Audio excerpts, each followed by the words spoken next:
Hello students, welcome back to my channel. Today I'm going to give you 8 latest defense updates. Number 1, Navy to get pump jet propulsion technology.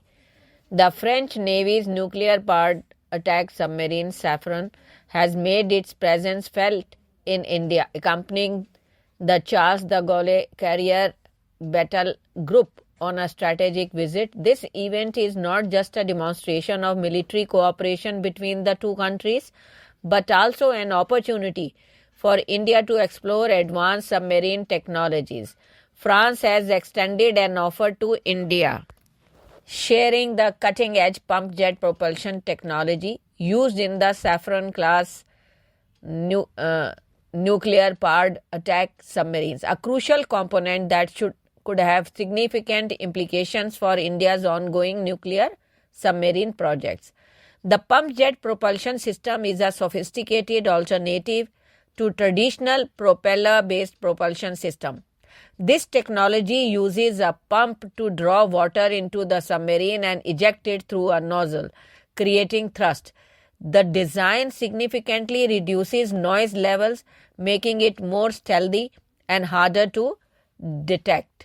Next, successful trials of C-band LOS data link on Hawker aircraft.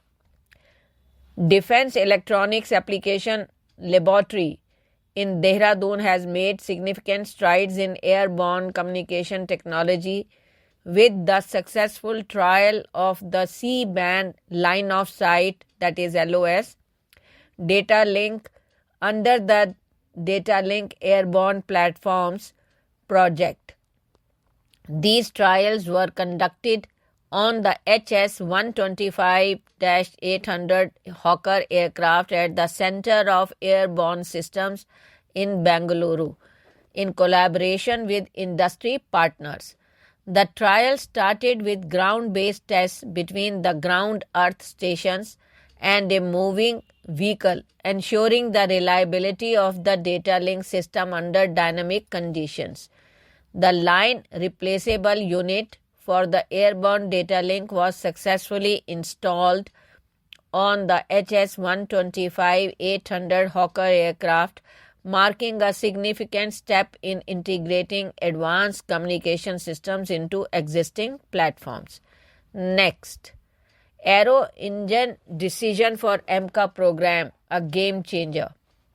In a move that could significantly advance India's defense capabilities, the country is on the cusp of making a pivotal decision regarding the engine for its Advanced Medium Combat Aircraft, that is AMCA program. The engine, which needs to deliver a thrust of approximately 110 kN, is central to the success of this ambitious fifth-generation fighter jet project.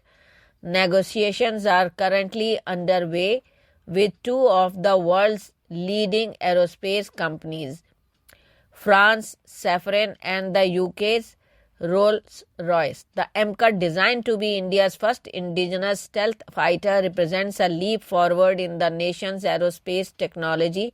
The choice of engine is not merely a technical decision, but a strategic one affecting everything from the jet's performance to India's defense self-reliance and international partnership.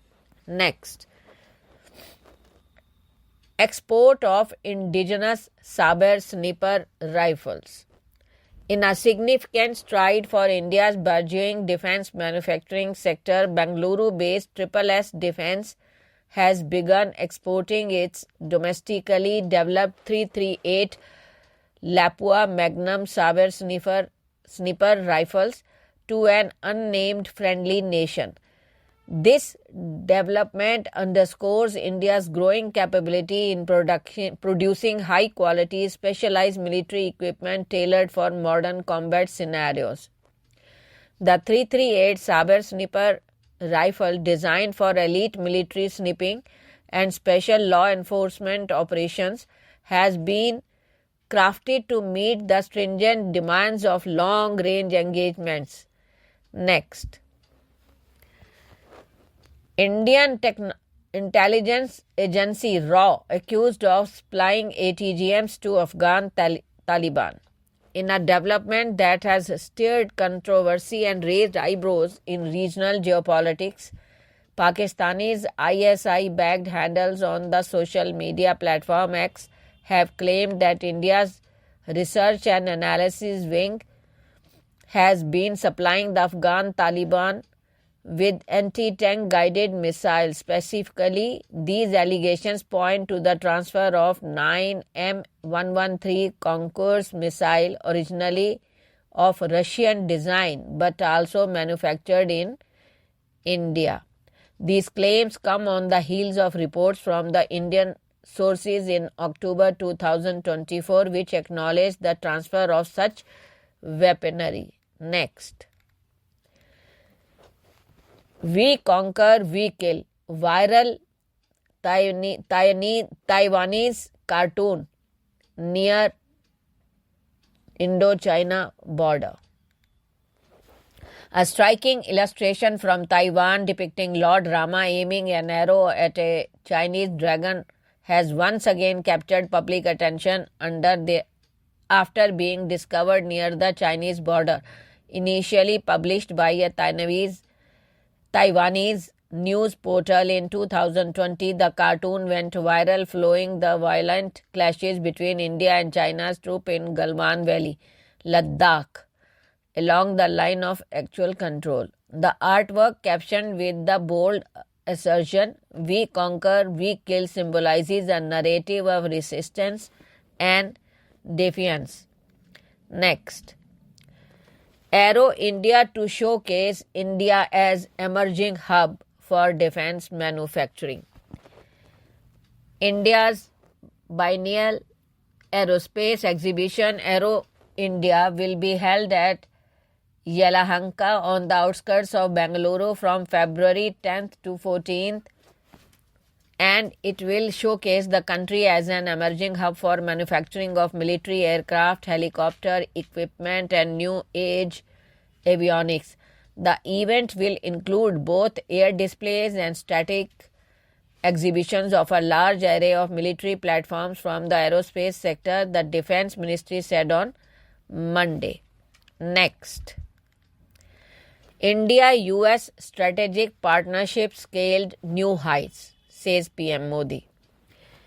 The Indian-US Comprehensive Global Strategic Partnership has scaled new heights, including in areas of technology and defense, Prime Minister Narendra Modi said on Monday, after US National Security Advisor Jake Sullivan met him. PM Modi made this observation as the outgoing US National Security Advisor Jake Sullivan called on him in New Delhi before wrapping up his 2-day India visit. Thank you.